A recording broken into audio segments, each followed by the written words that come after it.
Hey, most of the people start off their day with a cup of coffee, and many people even end their workday with a cup of coffee. As such, it is an important part of our modern daily life. Some report getting headaches or irregular heartbeats, while some can have more than 7 cups of coffee per day, which suggests coffee tolerance is dependent on person to person. So in this video, I'll walk you through the effects of coffee on human health. Let's go.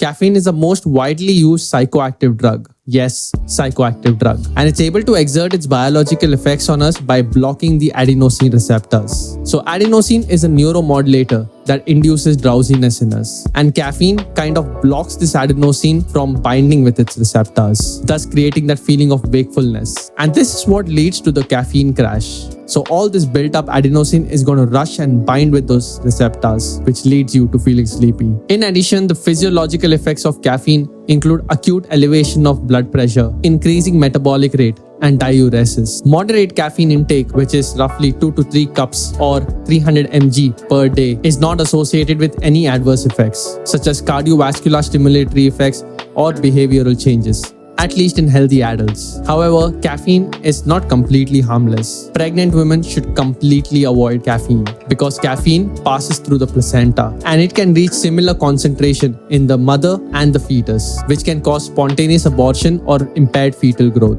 In a variety of studies done with caffeine, it has been noted that kids should really stay away from caffeine because it induces behaviors like nervousness and anxiety. Coffee is a complex mixture of compounds and is the main source of caffeine in many countries. And although caffeine is the major component of coffee, the content is highly variable, ranging from 30 to 175 mg per cup of home-brewed coffee. Coffee is the #1 diet source of antioxidants in many countries like the US, Spain, Italy, and Norway. Coffee beans contain phenolic antioxidant compounds. The antioxidant activity of coffee is dependent on the chemical composition, degree of roasting, and genetics of the coffee beans itself. The maximum antioxidant activity was measured in medium roasted coffee. Coffee consumption has also been associated with higher levels of total cholesterol and low density lipoprotein cholesterol, or LDL cholesterol, or bad cholesterol. Cafestrol and caviol are the 2 diterpenes responsible for the cholesterol rush that you get with every cup of coffee. Filtering out your coffee removes most of the diterpenes, so having filtered coffee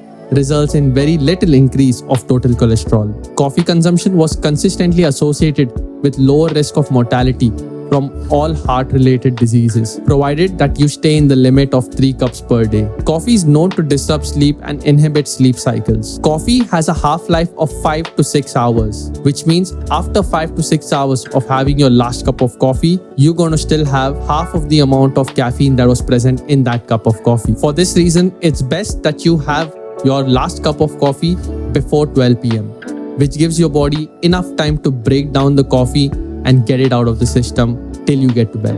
In a study done by the BMJ in 2017, noted that higher consumption of coffee was associated with lower risk of prostate cancer, liver cancer, melanoma, and endometrial cancer. But on the contrary, there were consistent harmful associations with coffee consumption and lung cancer. There is more research needed to be very conclusive in the relationship between cancer and coffee consumption. Coffee consumption has been consistently linked with lower levels of type 2 diabetes and Parkinson's disease. Caffeine leads to a slight decrease in the efficiency of calcium absorption in the gastrointestinal tract. So, an adequate consumption of calcium and vitamin D combined with 2 to 3 cups of coffee will help you reduce osteoporosis and its related fractures, especially in elderly adults. Despite all the good outcomes, it should be noted that caffeine tolerance is dependent on person to person, and the biological effects that it has on us is dependent on the gene that we all have that helps us metabolize caffeine. And some of the negative effects of coffee emerges out only when we indulge in excessive drinking. So it's best to avoid heavy coffee intake. Coffee consumption has been used in social activity, leisure, improvement of work performance, and well-being. So if you're the kind of person who needs the psychoactive drug in the morning, make sure you get the best one possible. I hope you liked this video. If you did, smash that thumbs up button and subscribe to the channel for more content like this. Thanks for watching, and you have a good one.